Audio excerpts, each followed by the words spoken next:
Right on. There you go, Todd. Oh, yeah. Yeah! I started this when I was about 9 years old. Actually, broke my arm trying to learn how to ride unicycle. Just now started mountain unicycling. For those who think they've seen everything, we're guessing you probably haven't seen this. Everyone's in awe. No one believes that you can actually ride a unicycle off-road, and we've made that possible. This is Oregon, of course, more specifically Bend, where you can't throw a stone without hitting someone willing to try the next new thing. And while the unicycle has actually been around for a while, it's been largely left to the circus ring. Well, unicycles are for clowns, yes, but they're not for your normal clown.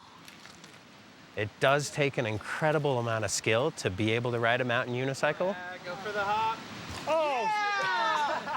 Of the 20 or so mountain unicycle riders in the Bend area, none have been riding for more than a few years. That's because before that, the sport didn't exist. It took locals Wade Beecham and Eugene Cathcart to recycle an old concept and give it a new twist. Their prototype spawned a full-fledged mountain uni business. Eugene convinced me. We were in my shop working on some bike frames one night. He saw some parts that I had, and he said, make a unicycle out of that. So 4 a.m., I had a unicycle. Yeah! Wade and Eugene's mountain unis are a big improvement over traditional unicycles. Fat tires, for one thing, have made riding over dirt and rocks at least somewhat less terrifying. And no one in their right mind would have attempted this with an old-fashioned hard unicycle seat. Oh, perfect. Seats were really uncomfortable. They were really just hard metal rails covered with some vinyl. We've started creating our own seat covers here. They've got about 2 inches of foam underneath there. We're now using mountain bike crank arms, which are a lot longer for more leverage, just so that you can really crank on the wheel and get a little bit more power for uphills or pedal back on it a little bit harder for downhills. Just the longer the crank is, the more leverage you're going to have against your wheel. Yeah, there you go. There are still probably fewer than 100 mountain uni riders in Oregon. A reminder that this sport isn't any easier than it looks. Learning to ride a unicycle is, to say the least, humbling, especially for those who think they're pretty good on a mountain bike.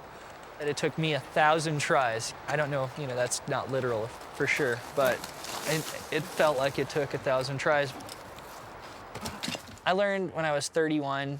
I thought, I'm past 30 years old. Which to me was a milestone, and I was like, I want to learn something new this year.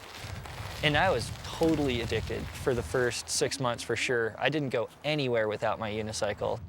That kind of enthusiasm runs through this crew of Bend locals, many of whom have mountain biked for years.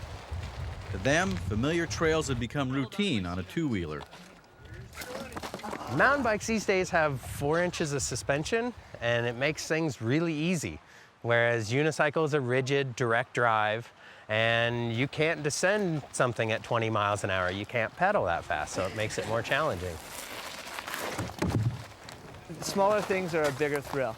On a mountain bike, you kind of progress to where you kind of need a steep trail or you need really technical or something, but everything's steep and everything's technical when you're on a unicycle. Come on, Dad!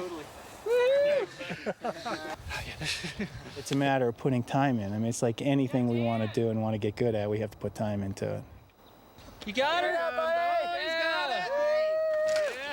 I think we're all pushing each other just real subtly, That's another thrill about it, is that we're all just evolving. Every day it's a new trick. I'm seeing a couple of big guys spotting me coming over here. That's too radical. I can't do that. And then, I don't think so. It's a good indicator that you can't ride it if it actually can't walk on it. Well, a good line is something first that if you fall, you're probably not going to get killed or you got a place to bail out. That's my first thing I look for. Yeah, that's what I'm thinking too. Woo!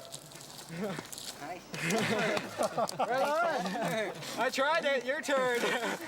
It's hard to remember back to when we learned how to ride bikes for most people, but there's just a point at which you cross that line and you know what you're doing, you somehow feel it, and whether you really know what you're doing or not, you're doing it anyway.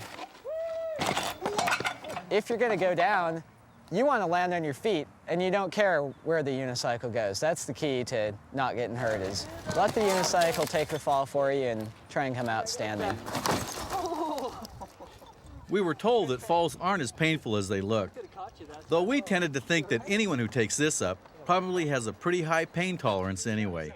These 3 gouges Match those 3 pins perfectly.